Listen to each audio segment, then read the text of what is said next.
Hello everybody. We have started a new chapter, that is microbes in human welfare. So that chapter's first part we have completed already. If you have not seen the video, you just see once. That was the microbes in the household products. Today we are going to see the microbes that are used in the industries. So what are the industries where the microbes other than the houses are used? They are the antibiotic companies. So for lots of diseases we use the antibiotics, and antibiotics are produced by number of microbes. So in the antibiotic industries and beverages industries means the brewers industry, where all the alcoholic products like the beer, wine, whiskey, brandy, rum, they are produced, they are made. So in those industries we also use the microbes, which is not a small scale industry, it's the billion-dollar industries. So first of all we will see what are the microbes that are used in all those companies or in all those industries. Let's just first of all start. So in that also we need to know one thing, what is the fermenters. Okay, so just see, whenever we use the microbes in the household products, then in very small scale, like in just a vessel, we allowed to produce the products by the microbes. But in the industries, the products are made in huge scales, right? So that's why in small vessels it is not possible. In in very large vessels, the products are allowed to form. In that large vessels, the process of fermentation will be by the different microbes. They produce the products, and after that it will produce the different products. They are used, formed. So they are known as the fermenters. Remember, fermenters are nothing but those large vessels where the process of fermentation occurs. So this is known as fermenters. Remember that. Okay, so first of all we will start the fermented beverages. Then after that we will see the antibiotic. So first of all, the fermented beverages, how they will be made, right? So how it will be made, actually by one very important microbe. This is one type of yeast, right? So what is the name of the yeast? Remember, this is very much important. This is Saccharomyces cerevisiae. You already know that the Saccharomyces cerevisiae, that was also helping in the production of the bread. We already have studied that. So that bread making process, this is also done by this same Saccharomyces cerevisiae. So in that earlier process, what we know about that Saccharomyces cerevisiae, that was known as the baker's yeast. Now the same Saccharomyces cerevisiae is used in the brewers industry, that is in the beverages industries too. So that's why this Saccharomyces cerevisiae now can also be known as the brewer's yeast, right? So remember that brewer's yeast and baker's yeast, they are not different, they are the same. The Saccharomyces cerevisiae, remember that, it's very much important. So in that earlier household products, we have seen that whenever on that wheat, that Saccharomyces cerevisiae work, it undergo anaerobic respiration, and after that it produce the ethyl alcohol and carbon dioxide, and the dough they just puff out, isn't? Then after that we bake it, then this alcohol is evaporated, carbon dioxide is removed, that leave that wheat that is become puffier and it is fluffier, isn't? So that was the process of bread making. Now the thing is here that now we're using the same products, like we're using the malted cereals, then molasses, wheat also can be used, like we can call it that wheat beer. Okay, from number of fruits also the beer is made, like grapes, from apple, fruit juices are used, right? So all those products are actually allowed to undergo fermentation by the microbes. Okay, then after that it will undergo the production of the alcohol. Now this time alcohol is the main product. These products are not important. These are just the substrates where the microbes will work, and after that it will undergo anaerobic respiration. Then after that it will produce the ethyl alcohol or ethanol and carbon dioxide. So let's just see, first of all, apart from this Saccharomyces cerevisiae, which is known as brewer's yeast, some other type of microbes, they are also used in making different other type of beverages. What are they? See, this S stands for same Saccharomyces. So one strain of Saccharomyces, that is Saccharomyces ellipsoidans, that is used in making the wine. So it is known as the wine yeast. Next one, that is Saccharomyces sake. This is used in production of the sake beer. Okay, so that's why it is known as the sake beer yeast. Next one, Saccharomyces pyriformis. This is helping in the production of ginger beer. So what are they? They are the different type of microbes which is helping in the production of different type of beverages. So what will happen? All these microbes, right? So all these microbes will work on that products like malted cereals. We can use wheat also, then molasses, then fruit juice like grape and apple juice. In that substrates, these microbes grow. Okay, we allow these microbes into that large vessels, fermenters, where the process of anaerobic respiration or glycolysis occurs. That means in this process of fermentation, what happened? Ultimately, in all these things, we are going to have glucose, fructose, isn't there? So suppose this is glucose. So glucose will form pyruvic acid, isn't that? So this pyruvic acid will undergo anaerobic respiration, and after that it will produce ethyl alcohol and carbon dioxide. So this ethyl alcohol we will remove, right? We will separate, and this will be nothing but the beverages. Now just see what happened. This different type of beverages, we can have two processes. One is the process of distillation and another is the undistillation. So what is distillation and undistillation?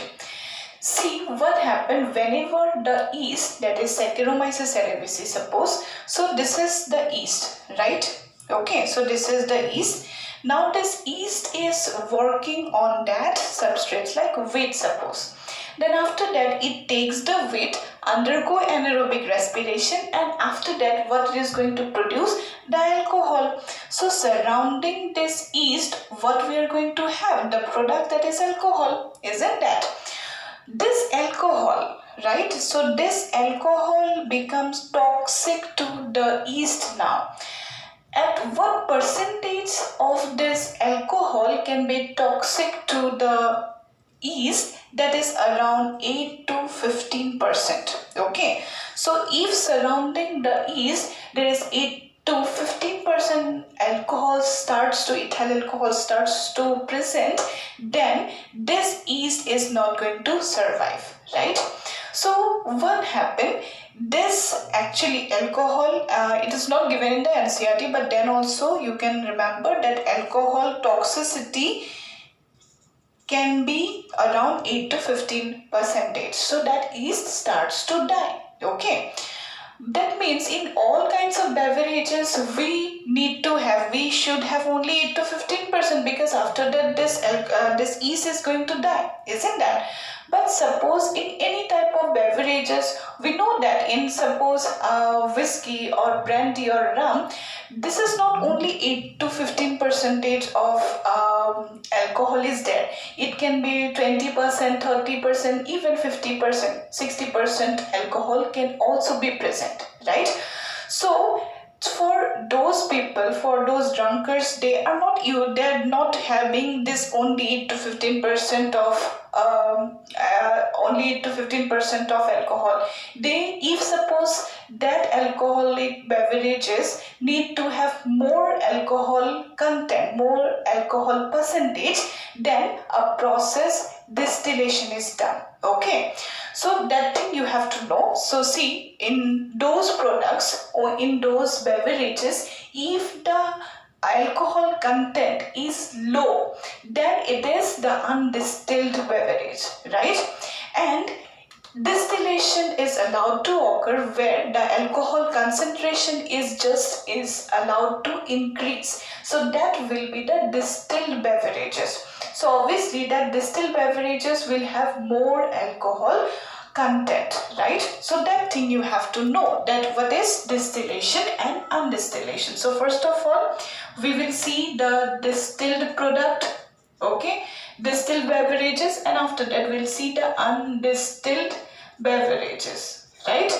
So if it is the distilled beverages, they're going to have more alcohol content, isn't it? So here alcohol content will be more, and in the undistilled beverages alcohol content is less. Okay, now just see in this what type of beverages are going to have more alcohol content. Okay, so sometimes questions are asked that what among the beverages which is distilled, or among the undistilled beverages which one have more alcohol content. So this way questions are asked earlier. So remember the distilled where the alcoholic percentage is more, so those beverages are like whiskey, brandy and rum. Okay, whiskey, brandy, rum have more alcohol content, so these are the distilled beverages. And beer and wine, they have less alcohol content, right?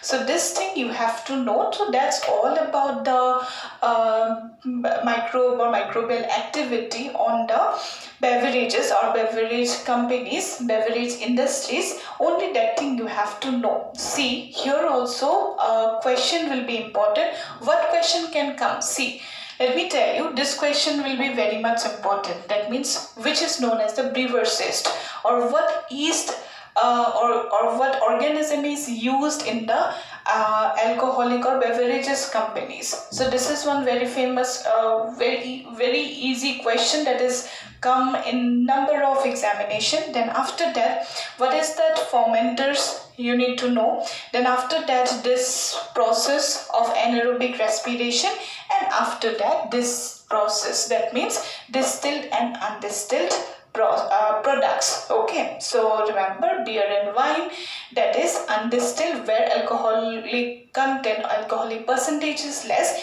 and whiskey, brandy and rum, they are the distilled where the alcohol concentration, alcohol percentage is more. Okay, so that's all about the beverages companies, beverages industries, the process, microbial activity. After that, let's just move to the antibiotic industries. So after that, let us see what are the antibiotics. So antibiotics, these are nothing but the chemicals that are produced by some microbes which may kill or retard the growth of other microbes. So just see, if we need to see the word meaning of antibiotic, anti means against, right? So anti means against and biotic means it's life. Okay, so it is against life. Against life means this microbe or their products, they are not against our life. They're against some other microbes. That microbe is bad for us. Okay, so if I need to tell you that what are the antibiotics, suppose you are infected with some of the pathogen microbes, then what will happen? We need to take the this antibiotic. So that antibiotic will have some chemicals produced by a different microbe. So that chemical can kill that pathogen or that microbe which is present inside my body and causing disease or cause infection, right? So these are the chemicals which are produced by the microbes which kill or retard the growth of the other microbes.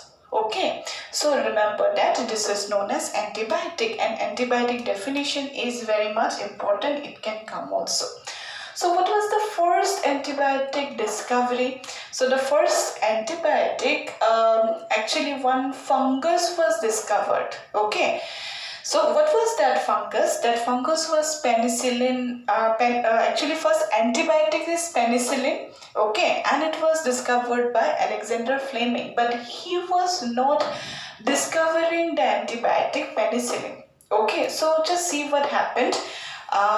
Alexander Fleming, he was working on one microbe.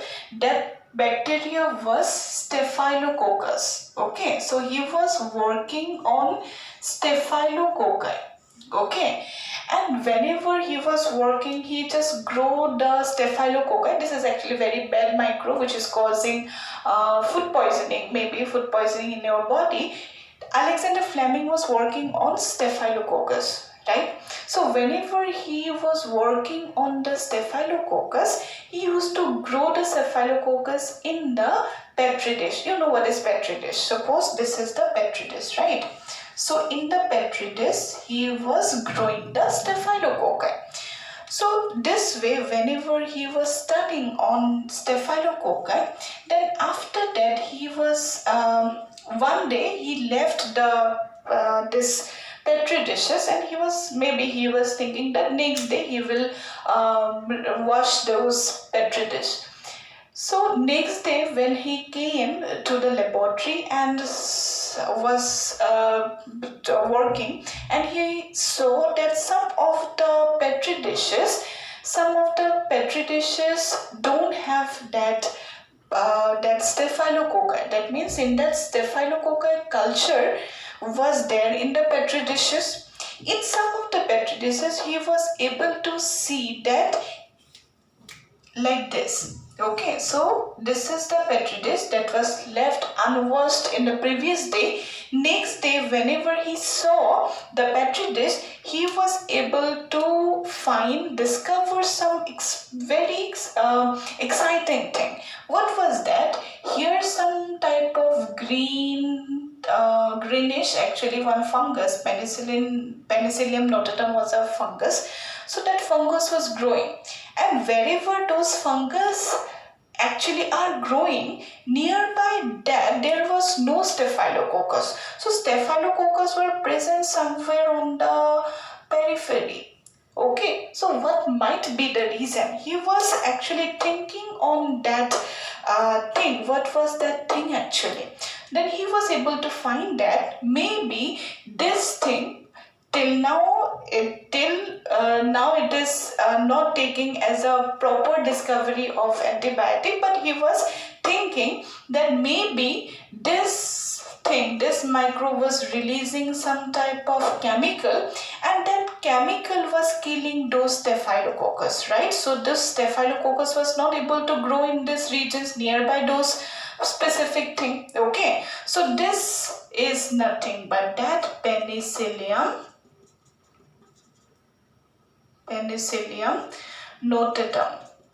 Okay, so it was just a discovery by chance. Then after that he once again thought that something maybe are there, some microbes are there, so those microbes can kill that other microbes. So that was the Penicillium notatum he for the first time discovered.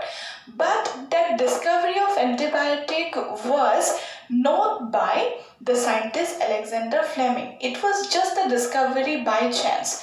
And we should know one word also, that discovery by chance is called as serendipity.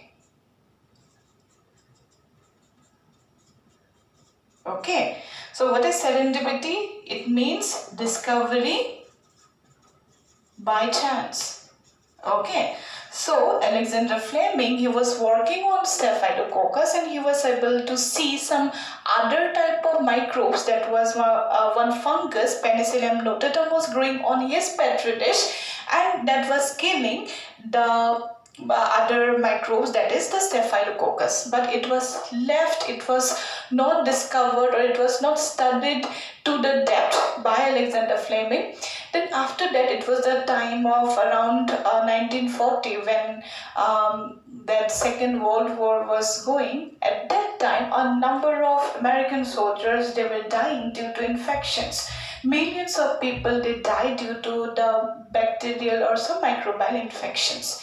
At that time, actually, the scientists see effective antibiotic studies were actually done and established by two another scientists. What were they? Ernst Chain and Howard Florey.